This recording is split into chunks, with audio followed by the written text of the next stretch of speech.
continues to go crescendo. You mentioned at the outset the U.S. With the tough bill on doing banking with Iran. Today it's crude oil.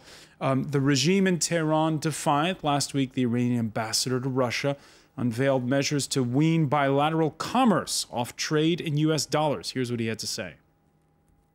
We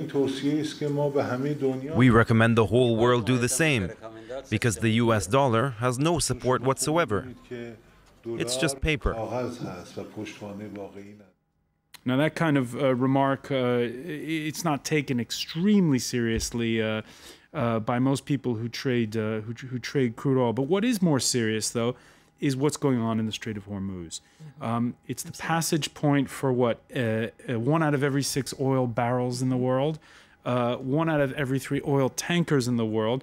And it doesn't take much. In fact, Meir Javandafar, the last time you were with us, the panel was saying how it's not an actual act of war that worries analysts, but a mistake. The way that something, if one person hits the wrong button in this kind of situation, things could go terribly wrong. And this is the danger, absolutely, Francois. This is the danger of what's happening in the Persian Gulf right now. And to be fair, the U.S. government on the 4th of October last year had an offer on the table to establish a hotline with Tehran to avoid such potential accidents, and the Iranian government rejected it. They were not interested. And I think this is something that the Iranian government should reconsider, because this is a very delicate situation, what we have in the Strait of Hormuz. But I think also we can't ignore the political implications of what happened. The Iranian government said that they're going to impose sanctions, they're going to close off the Strait of Hormuz in case of sanctions by President Obama. President Obama called their bluff. He imposed the sanctions and nothing happened. Then the Iranians said, okay, the U.S.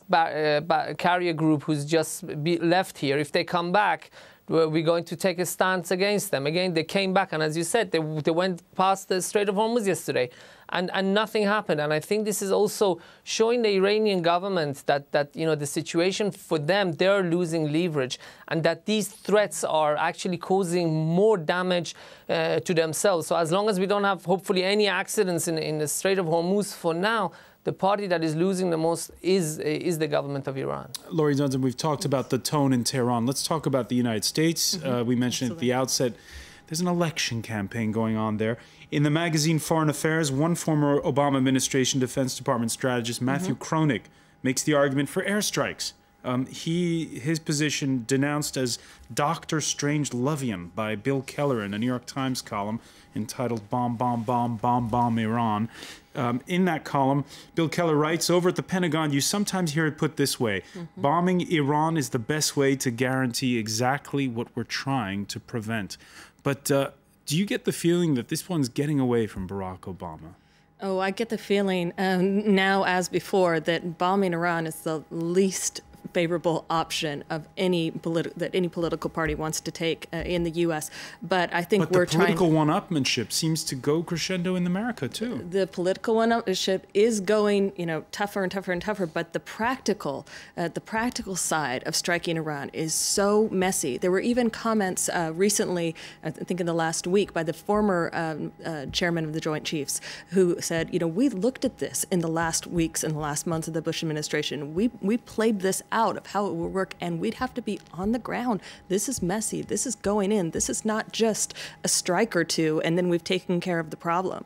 And the U.S. is not ready to do that. I mean, not only are there implementers in the government, but there's a lot of, we've talked about it before, intervention exhaustion. They're trying to bring troops home from all around the world, get ourselves disentangled from as many crises as possible, military crises. We're not looking to go start one. So what was just mentioned about trying to manage this delicate situation in the Straits of Hormuz is exactly what the administration is going to spend a lot of time on. They are taking this extremely seriously because we don't want it to happen by accident. But that's what the Pentagon is saying. And remember, the Pentagon, inside the Pentagon, they were against intervention in Iraq as well. But it's politicians who make the decisions. Oh, yes. in terms of wanting to go after Obama, you'll see a lot of tough talk in the election campaign over the next year. It's a popular theme. It's been a popular theme but it was in more the than primary talk when debates. it came to Iraq. It's going that way in terms of the debates amongst the Republican Party so far in the last 16 rounds of debates, but that's a far step from actually making the decision. So we'll continue to say all options are on the table. We will continue to say loudly, don't close the straits. This is a red line. It will require a response, but we're going to try to manage it as much as possible to avoid having to make that choice. All right. And by the way, someone who's sort of variable in all of this is the Israeli Prime Minister. And this Monday, reacting cautiously, Benjamin Netanyahu calling the EU sanctions on crude oil a step in the right direction. Meir Javandafar, do you think that those sanctions will sort of relieve the itch on Israel's itchy trigger finger? Well, to be honest with you, I'm not so sure that Prime Minister Netanyahu has got his finger on the trigger. I think this is an analogy, all this issue of all options on the table to make sure that the Iranian government comes back to the negotiation table with a serious offer.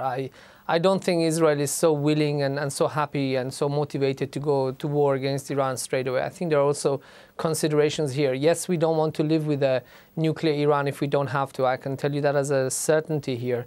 Despite this is one of the bipartisan issues in Israel. We don't want to live under a nuclear Iran, even though they may not use the nuclear weapon.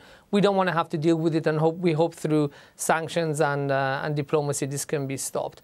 And I think, to be honest with you, if Prime Minister Netanyahu says that it's a step in the right direction, judging by the way he compliments things, this is his way of saying thank you very much, this is perfect, great. Because he doesn't usually like to compliment and to applaud any, whatever the Europeans and the Americans do for him, it's half of what he wants. So if he's happy, I can assure you guys are doing a great job. So I think that Israel is feeling more relieved, and we see the support from the United States. And also, of course, Israel's greatest ally is the Iranian government in this. How? Because the Iranian government continues to make mistakes in its dealing with the United States, continues to make mistakes in its dealing with its neighbors. And this just makes it far easier for Israel. This makes it a lot easier. And we can see now that the international consensus against the Iranian government is increasing. And we all hope, and I can assure you people here as well, that this is going to translate into negotiations, that the Iranians are going to sit with Lady Ashton, and there's going to be some kind of a deal reached between them. What's going to be the minimum requirement for this deal to, Go ahead. To succeed? It's going to be answering the IAEA questions. All right, Tarja Kronberg, your reaction. I think, first of all, if the world was to avoid that Iran has nuclear weapons, bombing Iran is probably the surest way that Iran will get nuclear weapons. They will exit the international agreement on non-proliferation of nuclear weapons, and they will have the capability to develop weapons. I think negotiations are the only way by which you can ensure that actually Iran stays in the non-proliferation treaty and does not get nuclear weapons and actually uses uranium enrichment for peaceful purposes. On the other hand, I think that the Americans that have been voicing ideas that the world can live with nuclear weapon Iran, this is also possible. Pakistan, Israel, all have nuclear weapons. Iran has some legitimate security concerns also being surrounded by nuclear weapon states. I think one of the important initiatives which we have not touched upon yet is the UN conference that's coming up on nuclear weapon-free Middle East. It was an original idea of the Iranians in 1974. It has been in the UN every year, and in the review negotiations for the NPT treaty, it was actually agreed that now there will be a conference on this topic. And I think now is the time to actually try to enforce a nuclear weapon-free Middle East. I think the Israelis would be more interested if the Iranians are on the brink of getting nuclear weapons. I think there are other countries that may follow if Iran gets nuclear weapons. So in this sense, the best thing to do now is to actually prepare for a nuclear weapon-free Middle East. Your reaction to Laurie Dundon, to what Tarja Kronberg says, okay, if Iran gets the bomb, Pakistan got the bomb, what happens then? Well, I think one of the questions that's underlying every tactical decision in the strategy right now is what kind of Iran are we dealing with, do we want to be dealing with, and especially if they're going to have a nuke at some point. We don't want to admit yet that that's something we could accept, but what concerns us most is this Iranian regime having a nuclear weapon and what they might do with it. There's a subtext there. Is this about regime change? Is this just about pushing out, the current regime and trying to squeeze as much on the folks around the current leadership and their cronies? That's a lot of where the sanctions are targeted, because that's where you need to create the leverage for the negotiations. But you've got to be very careful that you don't walk yourself into a corner of regime change as a indirect agenda, and we're getting close to that line. We've had enough success in the sanctions that we've changed the game, and I say success just to the point that they're having an impact in the way they were intended. But where does that get us next? And what are going to be the results of the regime's reactions? Meir Javandafar, we've heard at the rostrum of the UN General Assembly, the Israeli Prime Minister saying that Iran is bent on the annihilation of the state of Israel. Is that what Israelis really think that having the bomb will mean? To be honest with you, I don't agree with that statement by Prime Minister Netanyahu. Iran being a nuclear armed state, absolutely it's a danger, but I don't think the Iranians are hell-bent on Israel's annihilation. The Iranians have already had chemical weapons since about 6 or 7 years ago. If they were really suicidal, they could have already launched it and gotten involved in a massive war with us. But they haven't, because they understand what the red lines are. I don't see Ayatollah Khamenei giving up all his wealth and the regime for the sake of the Palestinians. He wasn't even willing to get involved into a conventional war against Israel directly. This is why he goes and sponsors attacks against Jewish targets in Buenos Aires and sponsors Hezbollah, because he doesn't even want to get involved in a conventional war, never mind a nuclear war.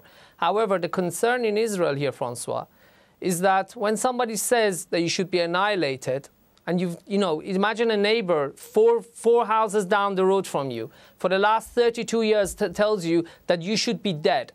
If one day you find out that he's got a pistol, and you're sure that most probably he won't use it, but next time he says you should be dead, and he's packing a pistol, will you want to live in that house? And this is the concern that we have, that we in nuclear-armed Iran, the way the regime talks to Israel, and I'm not just talking about Mr. Ahmadinejad, I'm talking about Ayatollah Khamenei himself. After Ahmadinejad's chief advisor, Mr. Mashai, said that we don't have a problem with the people of Israel, he came out and said, no, we do have a problem with the people of Israel and the government, not just the government, the people. And this makes Israelis very concerned, and this concern is very valid. This is why they don't want to have to deal with a nuclear Iran if it can be stopped. All right, 2 more points before we go. First of all, there's a front-page analysis in the International Herald Tribune this Monday. David Sanger says he doesn't expect to see Iran seek out a full-scale confrontation with the U.S. Fifth Fleet, further to what Meir was saying. But he does say that with the economic effects of perhaps mild annoyance. Sure, Americans do not want Iran to get the bomb, but are they willing to pay $6 a gallon to prevent it? That's what would happen if you have, closing off the Strait of Hormuz from time to time, a few threats here and there. Do the Iranians hold one up, would you say, on Barack Obama? Because what drove Jimmy Carter out of office was the price of gas soaring at the pump. Well, the Strait of Hormuz is a dangerous situation. We've talked about the potential easy trigger, but one thing about that situation that is slightly reassuring is that it has been envisioned now for years. So a number of officials in the U.S. and I think in other countries have been looking at that scenario as what if the Iranians did this, and how you could try to have some metered response so that this doesn't escalate too far, that you get oil prices managed, you deal with other supply concerns. Let's hope. Let's hope that's as far as it goes, and that we aren't facing the question that you just posed. How far will this go, and what will be the ultimate cost? Yeah, especially at the pump. Especially at the pump, and then potentially once you're talking about military activity in the Straits. even further. Before we go as well, the Turkish foreign minister sat down with France 24's Asya Shiab over the weekend. He says that Ankara is maintaining its trade ties with Iran, Turkey that gets 40% of its oil from Iran. But he says he's ready to play host to any sit-down that would lead to a deal. Our only intention is to start these talks as early as possible to decrease the tension. Both sides, in principle, agree to meet. We hope soon there could be a meeting in Istanbul or anywhere else. For us, important is not prestige, but more important is to achieve a solution. But you still want to be a broker of course, in the region in general? Whenever there is any need for Turkish help and assistance, we are always here in the most critical geography of the world. Tarja Kronberg, your prediction, is there going to be a meeting sometime soon?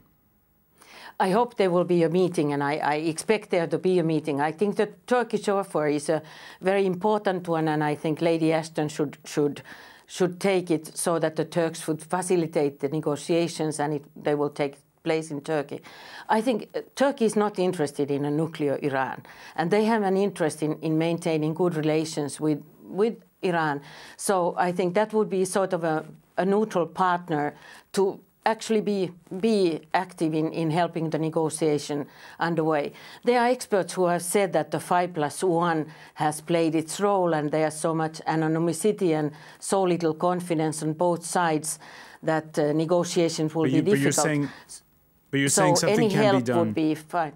All right, well, we're going to have to leave it there. Tarja Kronberg, I want to thank you for joining us from Brussels. Laurie Dundon, yes. Thank you. And thank you, Maher Javandafar, for being with us from Tel Aviv. Thank you, by the way, for being with us here in the France 24 debate. Stay tuned. Coming up next, it's time for Business, hosted by Marcus Carlson.